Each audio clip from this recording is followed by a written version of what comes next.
See, that's where you went wrong.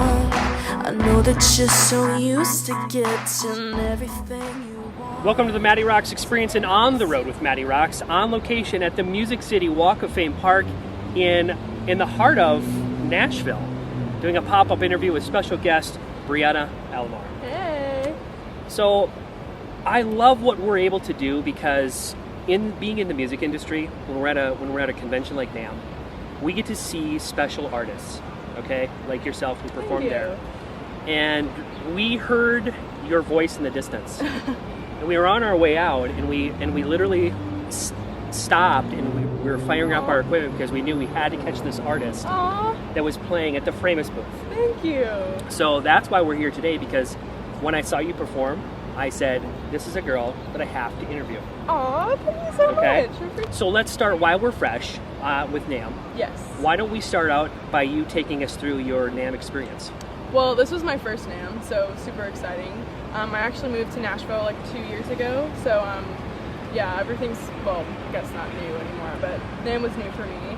I just joined with a company called Framus, and they had me there performing in their booth, and their guitars are amazing. So yeah, it was just super cool to get to, there's like an education center at NAMM, and you get to learn basically every aspect of the industry. So that was super cool, and just seeing everybody in their element was really awesome. Brianna, take us back to the early years of your life, okay, in Fort Lauderdale, Florida, and give us the insight at the age of 13 when this kind of came to be for you.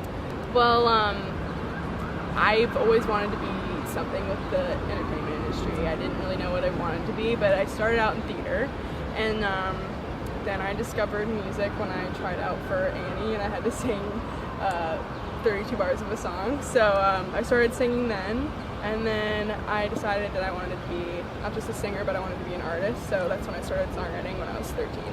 Okay. Yeah, that's when I started playing guitar too. Who have been the musical artists who have influenced your life and made you the musician and performer you are today? I don't know if there's one in particular, but I listen to like everything. Probably wouldn't be able to hear it, but John Mayer is a huge influence on me. I love James Bay, Shania Twain, just kind of all over the place. Right on. So yeah. Okay. You've been playing out from a very young age. Mm-hmm. What has that taught you about performing later on as a musician? Well, I don't know, just like when I came to Nashville for the first time, I got hired at Tootsie's when I was 14. So that kind of taught me a lot about how to read the crowd and just the right songs to play at the right moments, and just, you know, working with all different kinds of musicians. So that's been cool. What has been the fans' perception of you as being a 17-year-old artist? I think since most of my fans are younger, it's good for them to have somebody around their age telling their stories, because I'm a songwriter as well. So hopefully they can relate to my music and grow with me. So very nice. Talk about the Tootsie's 56th anniversary that you got to perform, because Tootsie's is a big venue. Yes. Okay. And actually, one of the performers that you perform with, Daryl Worley, has actually had a MattyRocks interview. Oh, no way! Yes. That's awesome. So you guys share that in common. Oh. But talk about the Tootsie's performance, the 56th annual performance. So what did that mean to you? It meant everything. It was one of my first really big crowd experiences, and ever since then I've been kind of addicted to that like adrenaline rush that you get when stepping on stage, and there's just so many people out there, so it was awesome. You had a show that you played at the Mall of America? Yes, actually. Where I'm from. No way! Yeah, You're from Minneapolis? I'm from Minneapolis. That's awesome. Okay, so I want to hear more about this Mall of America show that I missed, apparently. Yeah, I was playing during that time. It was last summer. I was opening up for Thomas Rhett and Billy Currington, just festivals around the Minnesota area, and so doing that, I kind of built a fan base over there, and I actually got to, well, not sell out, but it was like a full, because it's a free venue, but it was like a full house during that. It was awesome. It was like my first like real concert, I guess, of mine, so it was cool. What do you think of Minneapolis? I love it. It's great. I've never been there in the winter, so I can't say much about that, but I was there during the summer and it was really, really nice. Did you get to take some tours downtown? No, unfortunately, I was super, super busy. But There's a lot of stuff for you to see, like First Avenue. Yeah. Absolutely. Maybe one day you'll perform there. Yeah, hopefully. Absolutely. You've gotten to perform in front of some big name artists, open up for them. Who to you has been the most influential artist that you've taken the stage with? Probably Thomas Rhett. He's a super, super nice guy, super humble. He just made sure that I was having fun, and he's just a great guy, so I love performing with him. Very nice. Yeah.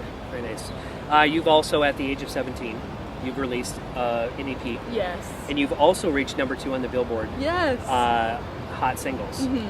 What does that mean to you? It means everything. I never thought that was going to happen. When I wrote the song, it's called I Got It Right.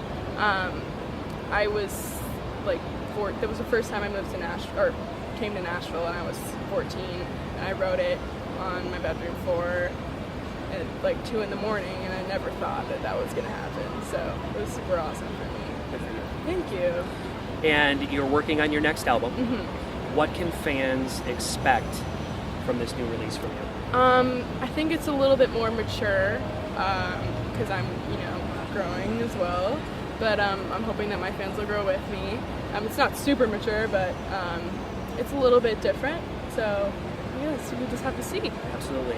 And we look forward to hearing about that release when it comes, because we're going to stream it for you. Oh, sweet. Thank you so much. well. I appreciate it. You've done a lot in a very short time. Okay. If you had to think about your biggest accomplishment to date, what would you say it is? And I'm going to ask you this again. If we interview again, I'm going to ask you for another accomplishment down the road. So, leading up to this point, what would you say is your biggest accomplishment musically?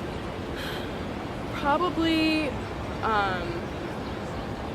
when I was doing this little mini tour last summer, I looked into the audience and I saw a bunch of girls singing my lyrics. So that was the coolest thing ever for me. So I'd probably say having that happen. That was great. What does the future hold for you? I don't know. Hopefully it's limitless. More touring? Yes. That would be great. More touring, getting to meet more fans, just spreading more music, everything. Yeah. Where can fans and followers keep up with everything going on with your music? I have basically every social media, Instagram, Twitter, Facebook. I also have my website, BriannaAlomar.com. So follow me there. Yeah. I'm going to give you the opportunity to send a message to MattyRocks listeners all around the United States and around the world who are going to potentially hear and see this interview. What would you like to say to them? Keep rocking, keep listening to MattyRocks. He's awesome. Check out my music, and I hope everybody's doing good out there. Thank you again, Brianna, for taking the time out of your day. Of course. On a Sunday to come out and do this and plan this and make sure that it's happening. What a great way to end our NAMM week. Oh, thank you so much. Here in Nashville. You've heard it here, MattyRocks listeners, on the road with MattyRocks in the middle of Nashville with Brianna Alomar. MattyRocks out. See, every single girl I know is beating down your door, and you can't get enough, baby. You're always wanting more.